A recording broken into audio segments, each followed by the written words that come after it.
Welcome back to Dagryffyn Hobby. My name's Dave. This is going to be a two-parter. One, we're going to talk about the new lapel microphone that I got. And two, we have a pretty neat layout update to take a look at.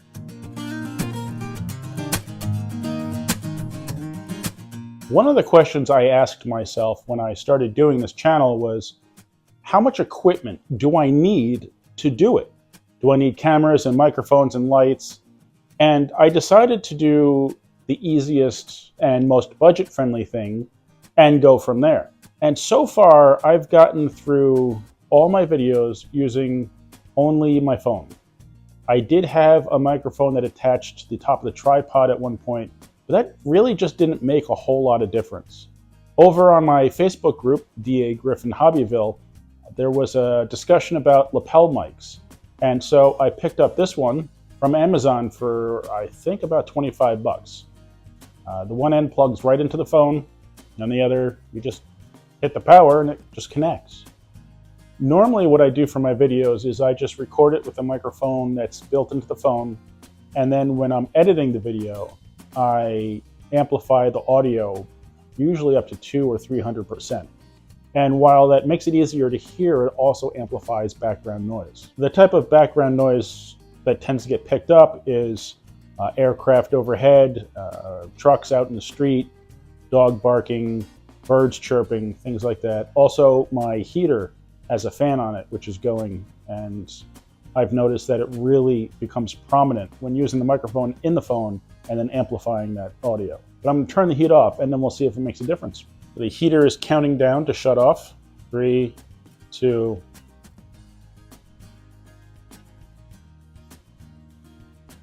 did that make a difference? So just now I lowered the microphone from up here to down where you actually can't see it at the moment, just because I'm wondering if it picks up my voice a little differently. It almost sounds like it was too close. Now I've got the microphone off and I'm just using the microphone on the phone as I normally do, and the heat is on, which I'm pretty sure you will hear kind of loud in the background. 1, it just went off. So what I've been doing is using the phone microphone, having the heat on, walking around, being further away from the phone sometimes. So it's definitely picked up some background noise. When the microphone is disconnected from the phone, you see it flash red and green. If you're interested in picking up one of these microphones for your own uses, I'll put a link down below in the description. Grover near, Grover far. I feel like I should yell right now, but the microphone's on me. I should have done this a long time ago. All right, well, now that we've messed around with the microphone a little bit, should probably get to something important, like the layout. So I've been thinking a lot about what I want to do to detail the layout. So I'm going to show you the area I'm thinking of and what I'm planning to do there. Now, one of my favorite spots is this here under the arch under bridge.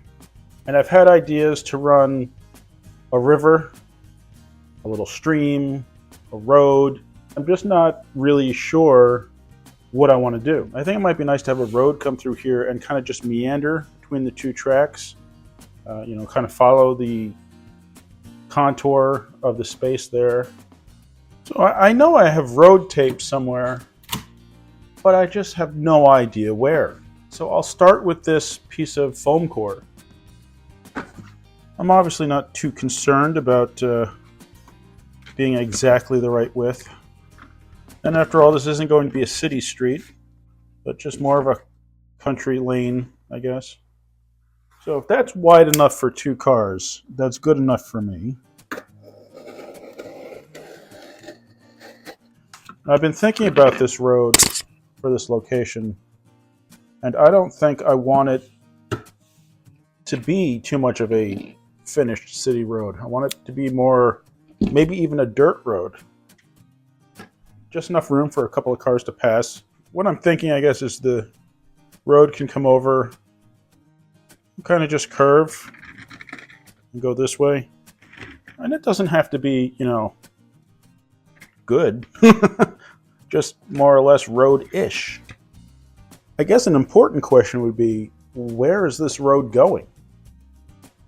And I suppose the answer to that question would be to this town over here.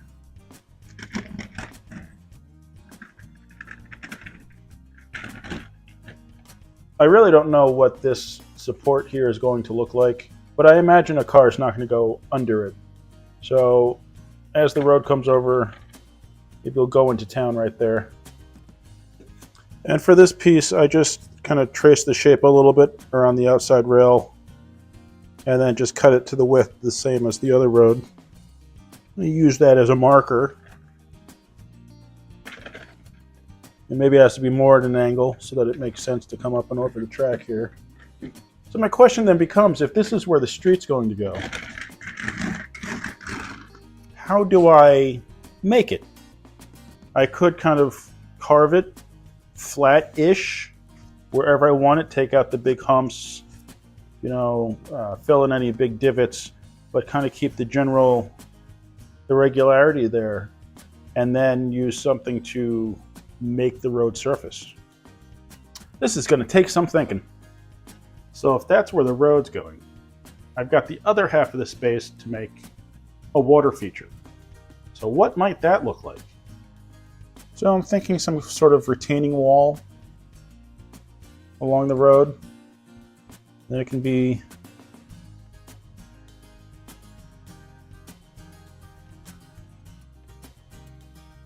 a relatively small stream with kind of like a hill. How far recessed should that stream be? And what do I do where it goes under the track? Like I do with like a concrete culvert type of a thing. Do they do that under tracks? I wouldn't want to do a girder bridge like that because it's too close to the road, and it's also then on the turn, and I don't want it to end up being an issue for any longer or wider trains. Anyway, let's say the stream comes this way. As it comes through here,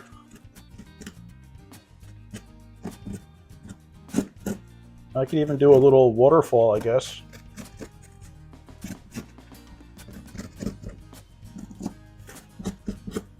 Or it could even feed, not a lake, but you know, more of a, you could round out a little bit.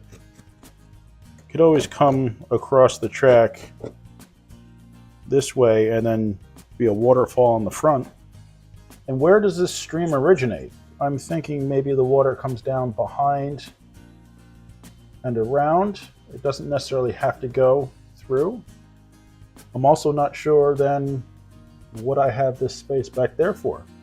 Initially, the thought was to have the stream come through or the road come through under these bridges, but I guess things have been moved. I could always put the road turning and going that way under the bridge and the stream come down this way and through. I'd be okay with that. Part of me wants to just cut into the table and start.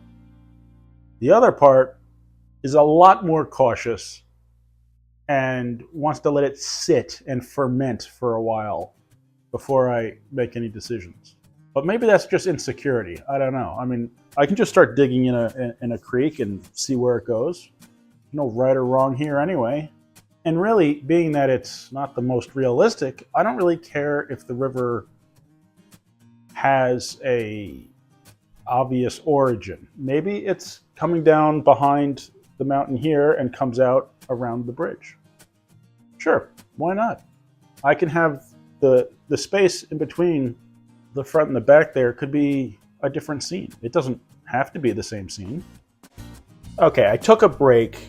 I went inside. I reviewed some of the video, and I thought, there's nothing keeping me from digging in right now.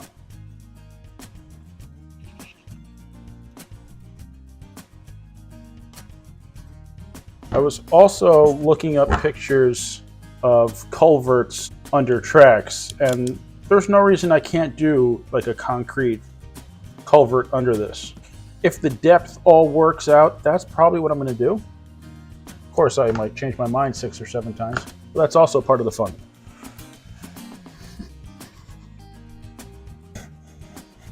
Now I'm cutting deep here because I don't want to do anything to the foam that's under the track. At least not yet. Maybe the kitchen knife is next.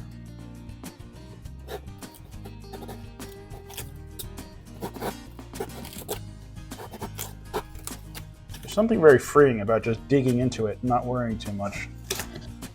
I mean, I could spend the next 2 months planning this and not get anything done. So why not just start digging? Maybe watching another video on how to make a stream wouldn't be a bad idea. Now, first impression is that's not nearly deep enough, and I'd like there to be more of a ravine with a stream in the bottom of it. Now, this is 1.5 inches, and the board under it is 2 inches, so I have maybe 3 inches to mess with here. This is obviously not that deep, so I really could do a very kind of gradual slope on both sides. I mean, I can carve this up too and just get more of a ravine in there. So if it's coming this way, and then there's the question of the overall direction. I've got it coming kind of curving this way. There's no reason I can't kind of curve back this way and then maybe along the track a little bit and then under, or going around this way and kind of running with the track. I mean, it could split too, I guess. Man, there are options. It's kind of hard for me to visualize at the moment the pitch or location of the ravine walls, but maybe again I'm just overthinking it. It's entirely possible. I do tend to do that. I mean, I'm only about 1/2 inch, maybe 1 inch deep, and I've got plenty of space to work with. Maybe I need to spread out a little bit, think of it as a contour as opposed to a creek. For some reason, I'm feeling like keeping this shape here. Why? I don't know. I guess that's more of the idea. Well, shaping, and then the streams at the bottom. Gotta be careful not to leave any boulders on the track.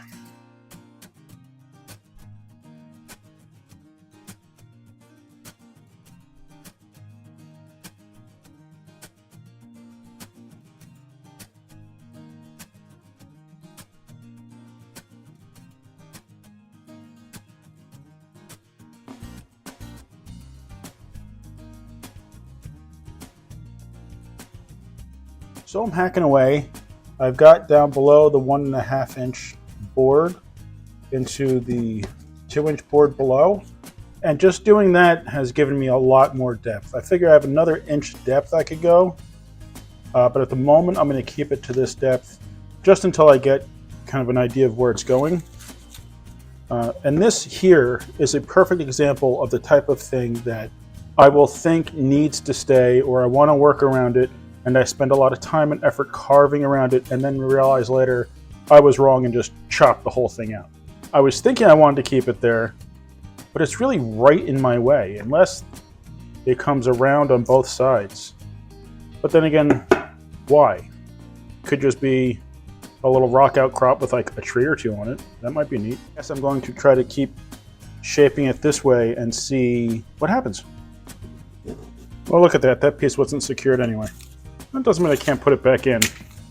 For argument's sake, let's say that rock is staying there. I have to keep in mind when I get closer to this outer loop, I only have 2 inches worth of foam here to work with, so really 1.5 inches. So if I go any deeper than that, I'll be coming out the bottom of the layout. Of course, I could secure more foam underneath it if I need added depth. So really, it doesn't matter. I can just keep going. So I just poked this hole, and that's really not going to do it. I really need like a tube or something to be like a concrete pipe. I don't know. I'm sure I have a piece of PVC around here I could kind of make fit under there. I don't think that's too critical at the moment though, so I'm going to just keep playing. So about an hour or so ago, I was looking at this spot and I didn't know what I was going to do. But now I've made some progress. I guess that's what happens when you stop thinking and just start doing, which for me is usually the problem. I did not have a picture of what this is really going to look like, so I just started shaping. I definitely need to do some more contouring here and around the back, get a little bit more depth if I can, which really I can because I can put foam under the bottom layer of foam beneath the table so that I have even more depth. So we'll see. I'm going to keep digging a little bit, keep shaping, see how it goes, see how I can get some sort of culvert sort of thing there, and we'll see. But I like the idea of the road and like a stone wall and then a ravine and a small stream and then the road coming over and going towards the town. I just think that's going to be a whole lot of fun. So hopefully I can get back out here before too long and keep working on this, because now I'm excited.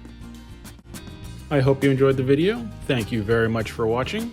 Please remember to like, comment, subscribe, and I'll see you next time on Dagryffyn Hobby.